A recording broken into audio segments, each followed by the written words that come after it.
Good morning. Welcome to the upper deck for Pinstripe Chronicles. It's just another rubber game Sunday. Cue the music.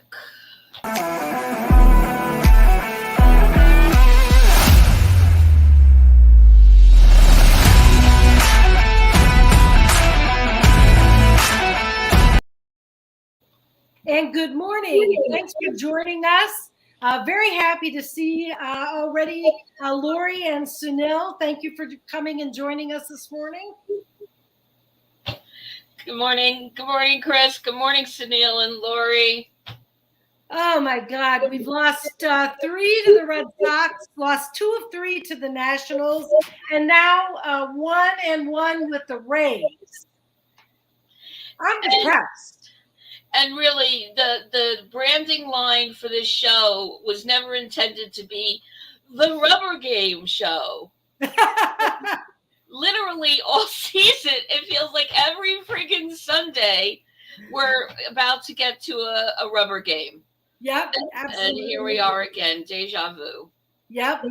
And I mean, we've got Rodon on the mound. Can he rebound? Is this, will he put on a good show for us today? Or let's put it this way. Will the Yankee bats show up in support, perhaps, of Rodon today? That's a double-edged sword of a question. And, is Rodon going to be rode on? Or is he going to roll on and do his job? I mean, that's the $1 million question. But before we roll on, we should probably get to the trivia question of the week. Yeah. And so, like every week, our friend Spencer. So thank you. Shout out to Spencer. I will post the question, give you a second to mull. And, of course, we'll give the answer at the end of the show. So picture it, says Sophia Petrillo. Picture it. October 3rd, 2021, last game of the season. To avoid a one-game playoff, the Yankees had to beat the Rays to secure a wild card playoff berth. It was a drama-filled day as the game went scoreless into the ninth. In the end, the Yankees would get to break out the champagne when they scored the game's only run. Wow. Who scored the run? Now, this is only going back 2 years. It shouldn't be that difficult. So Spencer went really light on us this week. Again, who scored that run that got the Yankees past the Rays to get into the wild card, to get into the postseason via the wild card? All right, that's a great question. Yeah, so thanks for that, Elliot, and put your guesses in the chat, and we'll get you the answer at the end. Yep, and let's start off talking about the Cashman press conference on Wednesday. I think every Yankee fan had certain reactions to that. I think that is a fair assumption. Yeah. Because just because Cashman was the one at the helm of this doesn't really count for much. And Chris, I know you got stuff to mention about it as why. So yeah. So yeah. I mean, do you want to start off talking about this team as a disaster? Yeah. So he sits at the microphone and says that this season has been a disaster and it's embarrassing. We're embarrassed. Yeah. And then predictably went on to say absolutely nothing. Nothing but the usual yabba dabba, blather and no plan. As our colleague Donald Stewart says on literally every Pinstripe Chronicles episode, there's no plan. There's no method. There's no accountability. No. You're embarrassed. Oh, I'm sorry. I'm sorry that you're in your feelings right now, Brian Cashman. But what is that going to get us? it gets us nothing like you've been giving for the past since 2009 years. Yeah. So, that it was empty. It was just vacant words again. Oh, yeah. And one of the things he said was, I think we've got a pretty good track record here.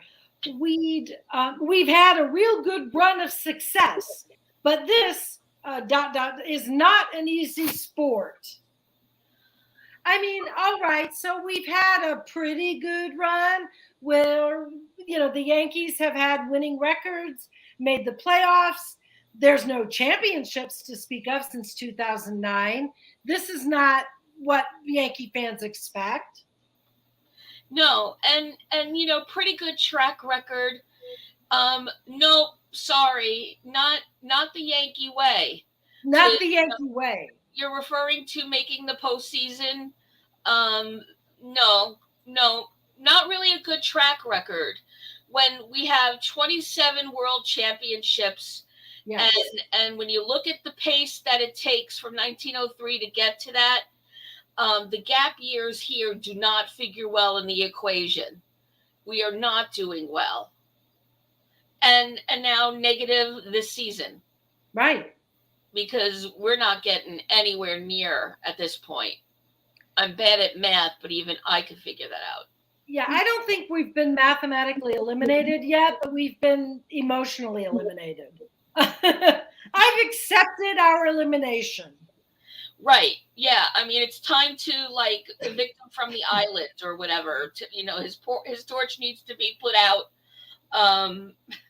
It reminds me, Chris, of a tweet I saw from Yankee Slut during the week. So Yankee Slut said, and this really should be coded in 18 karat gold. If Brian Cashman wasn't Brian Cashman, he would fire Brian Cashman. I concur. Absolutely. And would have been fired him long ago, by the way, I would add. And certainly if George were around, he would have been gone. He would have been gone probably in 2011. Yeah. Like if after 2009 nothing happened, he would have been gone. He would have Billy Martin and Yogi Berra, Cashman right out of things. So, yeah. Yeah. And it doesn't, and Hal does not seem inclined to clean house. I don't believe for 1 minute that Cashman's going anywhere. Do you? I don't. Yeah. I mean, he has 4 year, he just signed that 4-year contract. Right. And, this organization that doesn't seem to mind to pay contracts of people no longer around. I just don't see them doing it here. He's an adopted child of the Steinbrenners, and I think that we're really stuck there. And yet, I caught Buster Olney on the Michael Kay show during the week, and he claims that Cashman would land another GM job in a second. Oh, yeah.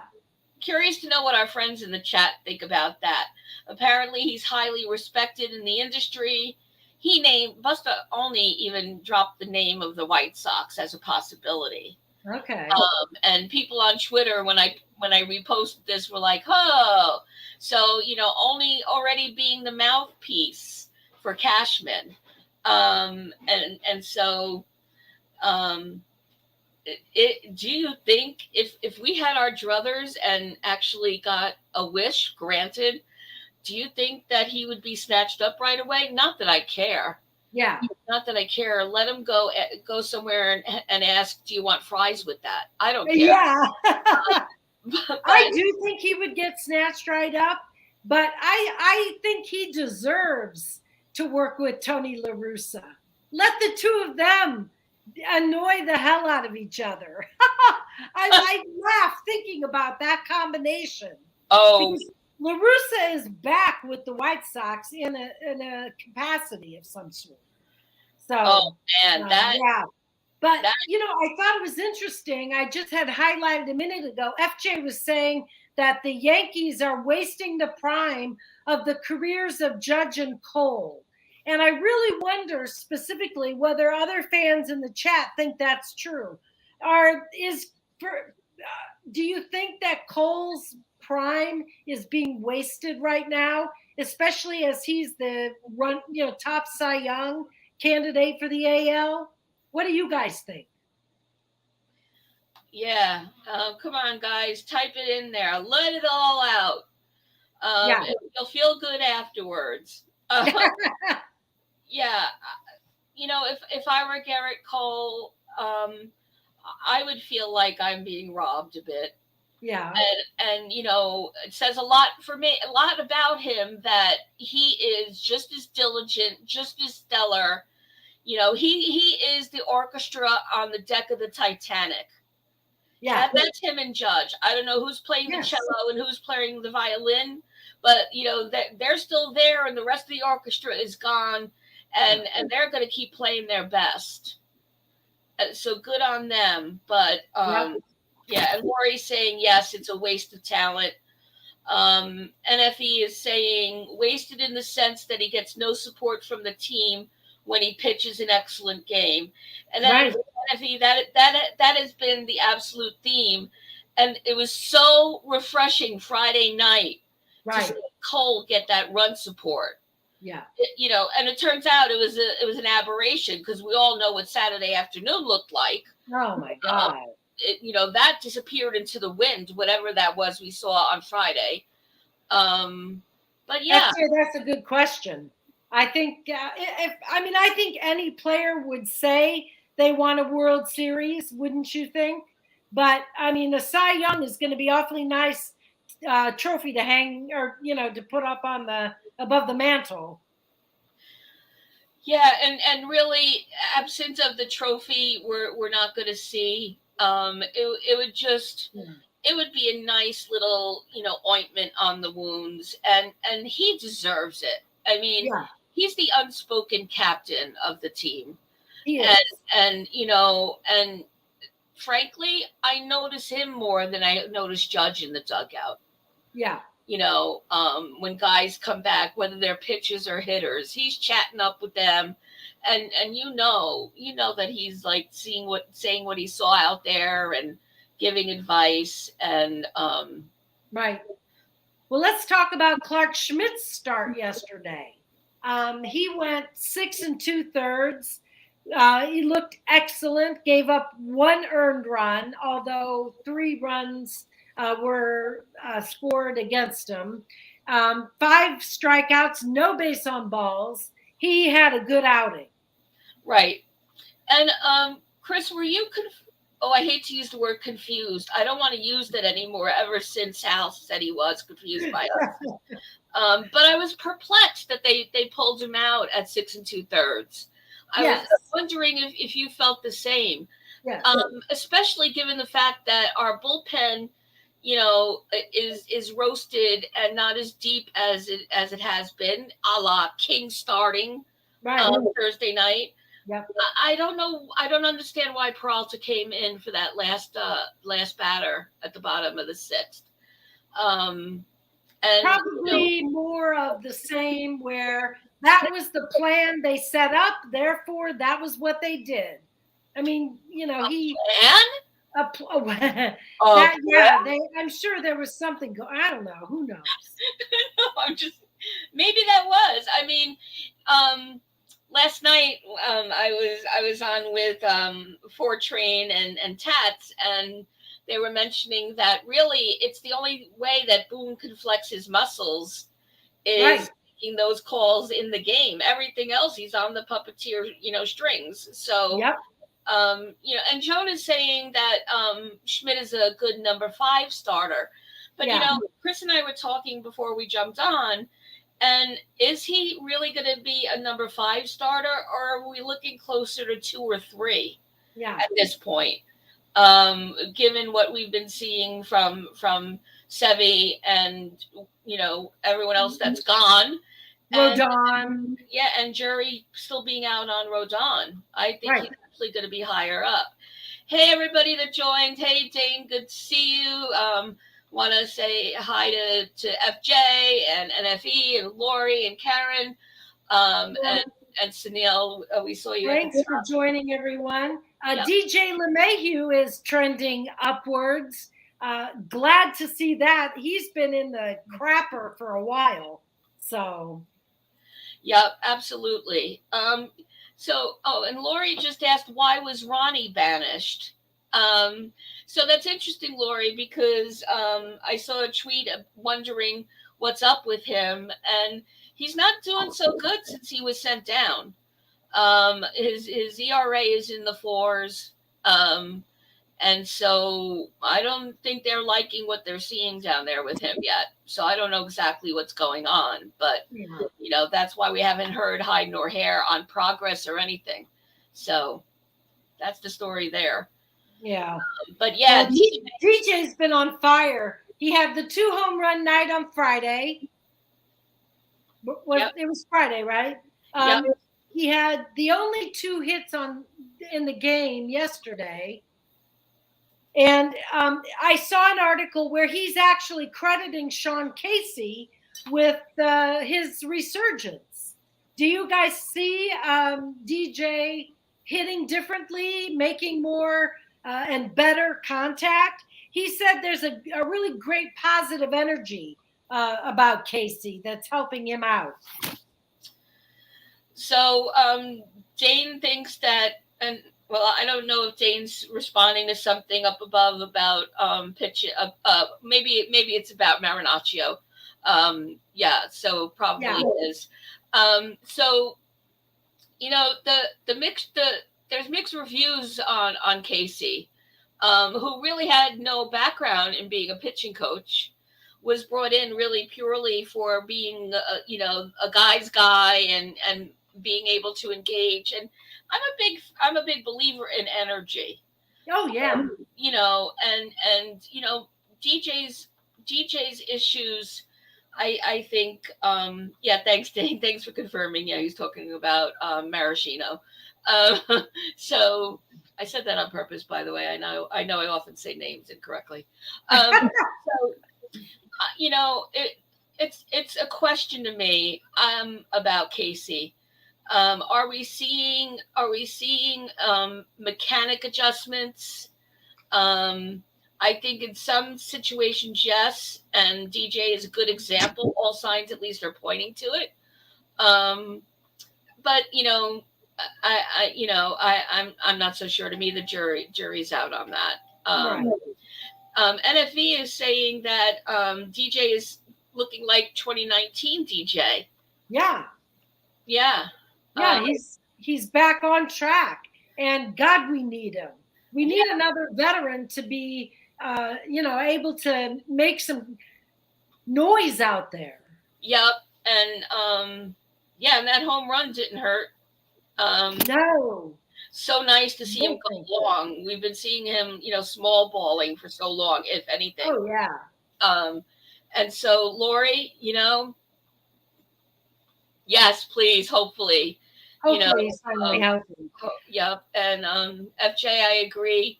Yeah, the Yankees are expecting Casey to take a paint by numbers painting and turn it into the Mona Lisa. That's an excellent point. That's a beautiful quote. Could I have that on a t-shirt?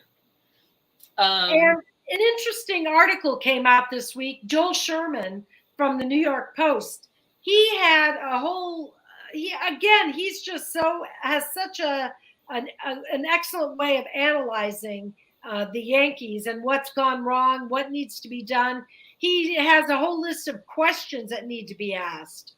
But most of all, he said it has been humiliating, considering the payroll, the famous names, and the history.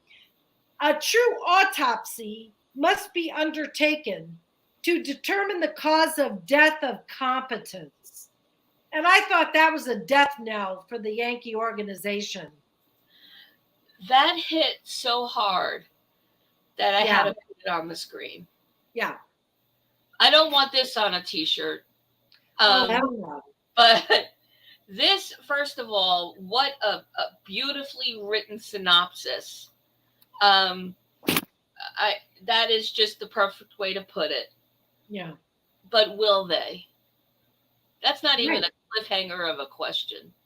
No. And some of the questions he was saying need to be answered. I mean, there was very many of them. Why has the team not uncovered more average and better players in the draft? Why have there been no sustained stars signed internationally? Just on and on. I'm trying to find the article. Um, why has the team's trading record become so poor? Why have injuries remained so numerous? And Joel Sherman just hits the nail on the head with and all of these things unaddressed by Cashman in his press conference, where he's saying how depressing or devastating the season is, but what is he actually proposing we do to solve it? Well, so Sunil's actually running for general manager of the Yankees, I think, and he said to persuade Stanton to waive his no trade clause Okay. and send him to either the Dodgers or the Padres, two teams against whom he's hit well in their parks. Right. Everyone knows how I feel about Stanton. He's a blockage, in my opinion, for other. He's holding down spots, and he's not performing or producing. At least this season, I realize that there's many Stanton supporters out there, and they can quote stats and numbers as to how effective he's been in the playoffs and how effective he's been for the Yankees. Maybe if you calculate it over a course of 6 years. But the eye test lately, I don't want to watch him. Right. I mean, we can't wait around for those in between moments. And he made some actually, he got on base a couple of times, not via the long ball this weekend, but it's too few and far between for too much money. And, Right. I think absolutely. Elliot, yes, I'll excuse this one absence, but next time it's a pink slip and you'll have to see me after school. Okay.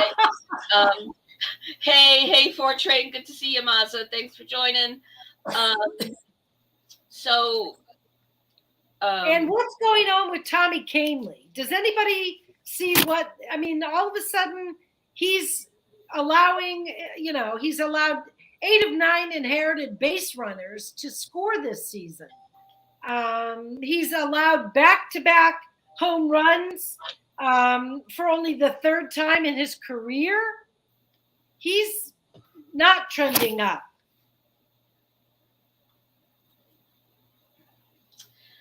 Elliot's gonna say that he's glad he's a Yankee. I get the consternation about him. Yeah. Yeah.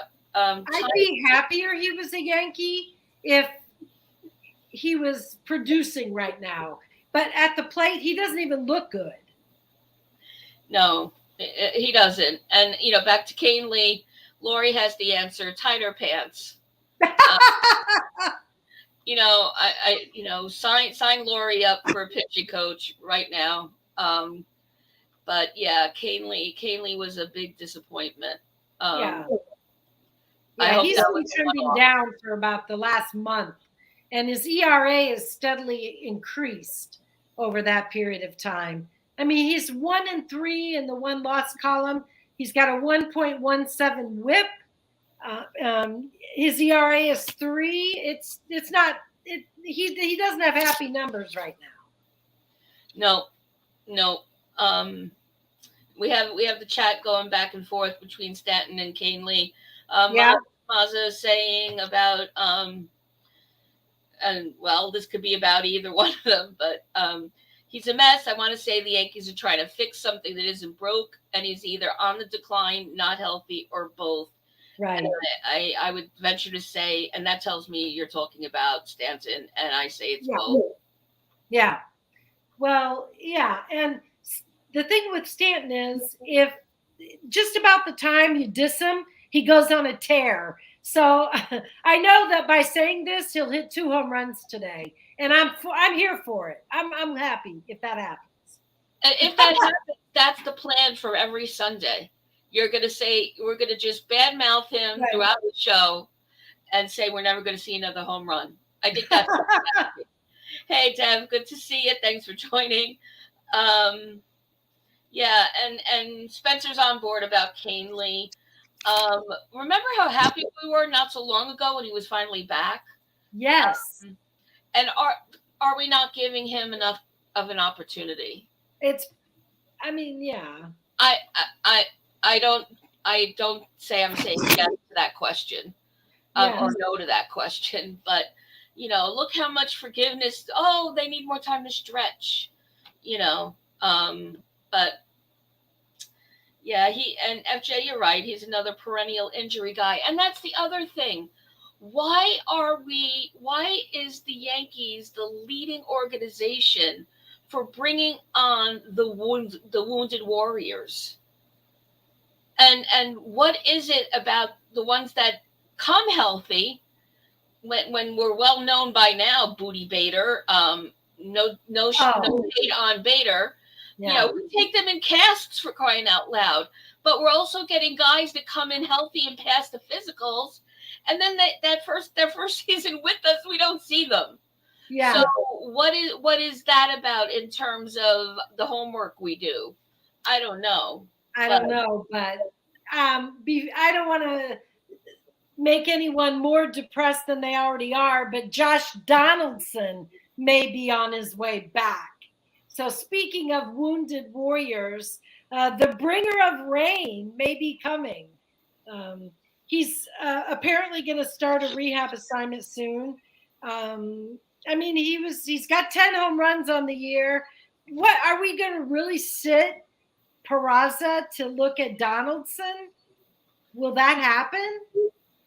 I think that this September 22nd protest that's planned is going to turn into a 2-day event if that happens. And you know what the sad thing is? We can't rule it out. No. So, and I want to mention our friends at Ball 9. They're running an article today on Ricky Henderson. Today is the anniversary of him breaking Lou Brock's record, 8:27:82. He stole four bases and broke the record of 118, or tied. Maybe he tied it at 118 and broke the record, on the next. But anyway, hooray for Ricky Henderson Day. Yes. Love Ricky. Oh my gosh. A true legend. A true legend. Yeah. So, Ricky, I know you're listening, man. So, we just had to shout you out. Yep. And there's some Donaldson back and forth going on in the chat. And yeah, Maza, the front office needs like, not even just an overhaul. It needs like a bulldozer to run through it, or the Kool-Aid man or something to break through the wall and toss them all to the curb. This organization is shot. And so I do want to toss out a little bit of an interesting question about. It's not even really a question. It's just fun stirring the pot stuff. So there was a tweet going back and forth about the lottery, the upcoming lottery for prospects. And so very interesting from our friend Emily Nyman. And this just makes me think of Major League the movie. And if you haven't watched it, shame on you. And do you even like baseball? But you'll know why in a second. So Emily is saying that a team is eligible for the lottery just by missing the postseason. And furthermore, in the pool of 18 teams, the odds of landing a top 6 pick are determined via winning percentage. Top 3 worst records have the best odds. Reactions to that, chat? it sort of kind of sounds like if we continue to, put our butts down the hill on cardboard and slide, that the Yankees will, get the top 6 pick. Yeah. Kind of sounds like that if the lottery were to be tomorrow. Well, there's so many questions as to why the Yankees did not improve this team at the deadline. What was that all about? Was it about losing to be more, successful in lottery, or what? I mean, there are conspiracy theorists out there. I don't know that I'm one of them, but I mean, what do you guys think about losing and then being able to reap the benefits in the lottery? I don't know. That their arms aren't full enough from all the prospects they're hugging. Yeah. They need more of them. Exactly. that they'll never use. Let's see how old Jason Dominguez gets in AAA. Right. But I just thought that was a very interesting discussion. Yeah, that is interesting. And that's not the way we want to recruit. And that's where we're heading, by the way. We want Cashman to walk in the room and like with a position of authority as like the winning franchise, and go, I'll take that and one of that and one of those. That's not what this is going to be. It's like, yeah, we suck the most, so we pick that guy. Yeah. Well, a headline today for the New York Post said, Yankees fans rage as stale team hikes 2024 ticket prices up 10% during first losing season in 30 years. And I wondered how the chat felt about ticket prices going up 10% during a losing season. It seems to me that this sort of fails the eyeball test. Not only are ticket prices going up, but word on the street is that there's only going to be 10 pieces of chicken in the bucket for more money. Oh my God. It's just this team, this club, it has infinite faith in the fans to continue to fund this organization. And I'm sure they're not right. I mean, not only is Yankee Stadium a vacation destination, people come from all over the world to come to Yankee Stadium. That's not going to stop just because they don't even know if the Yankees have a losing record or not. People just come. It's in the tour guide book. Right. And yeah, but the thing is, and it's going to take a really long time to have that diminish. So yeah, it's a landmark, so to speak. And one of those things, you got to go to the top of the Empire State Building and you got to go to a baseball game. And, conveniently it's right outside of Manhattan. So get up to Yankee Stadium. Yeah. So now the chat's talking about Ohtani. Okay, well, let's chime in on that. What is your thought on Ohtani? So Joan here thinks he's perfect for the Yankees, and he just needs Tommy John surgery. But then that goes back to continuing our record of bring us your torn, your right, tortured, your battered. Are we the Statue of Liberty of baseball? Right. Bring them all here. We'll put some gauze around it. We'll rest them every other game, give them some milk and cookies until they feel better, and then get them back out on the field. Look, I'm all for Ohtani, and I hope that whatever happens off season for him brings him back to where he was. Right. Again, with Ohtani, you wonder, is there a plan? Does Ohtani and team have a career plan for him? Should he not be able to pitch at a high level on the highest level as an elite pitcher? Is Ohtani going to be a bullpen pitcher then? Will he be relegated to that role?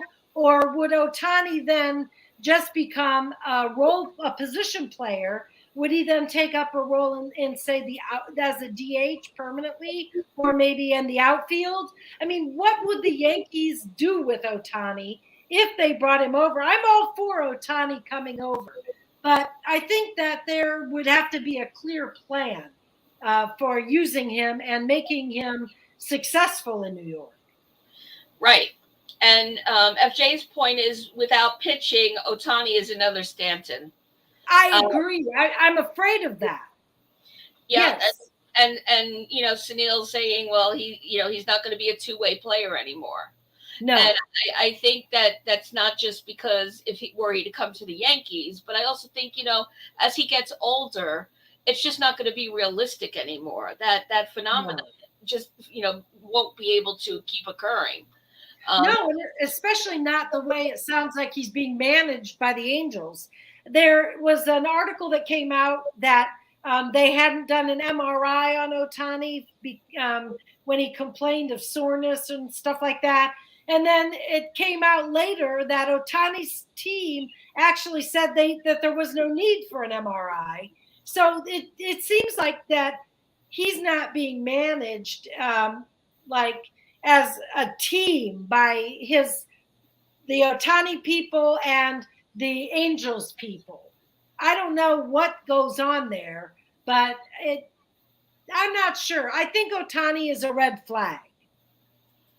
And our friends in the chat primarily agree 100%. Yeah. And Elliot and Blue Thunder, hey, Blue Thunder, thanks for stopping by.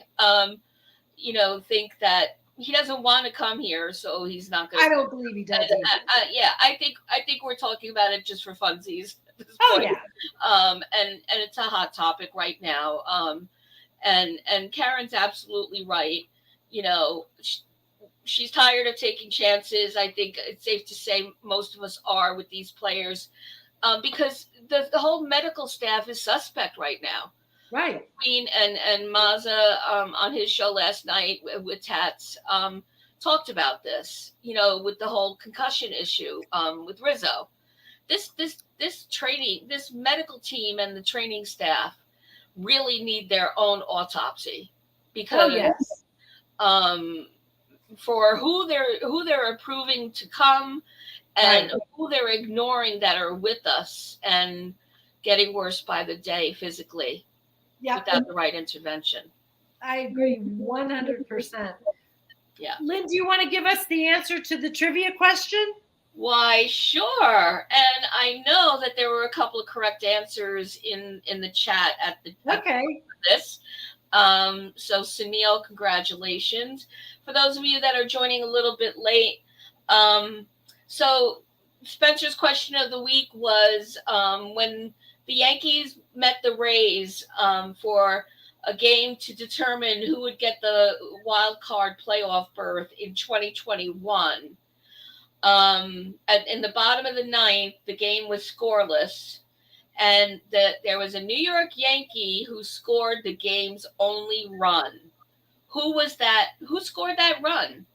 And this takes just short-term memory, 2021, October 2021. And the correct answer is Tyler Wade. Oh, my God. I would not have guessed that. Mr. Hair. Tyler Wade. Tyler Wade. Love Tyler Wade. And where is he now? Not on the Yankees. So thanks, Spencer, for another really great question. And yes, Tyler Wade. So Sunil, I know you got it. I think a couple others did as well.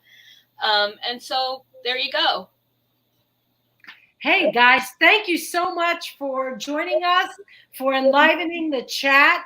It was a fun, definitely a fun week. Next week, Lynn and I are off. We won't be joining you, but we look forward to starting off in September with a with kicking off, hopefully what we hope will be winning ways. Yes, and yes, maybe turning the calendar is like turning the corner or turning. I was just going to say, maybe we'll turn the corner. But let's face it, we know who we're dealing with. But anyway, You'll always have a reserved seat with Chris and me right here on the upper deck. And for crying out loud, go Yankees! Go Yankees!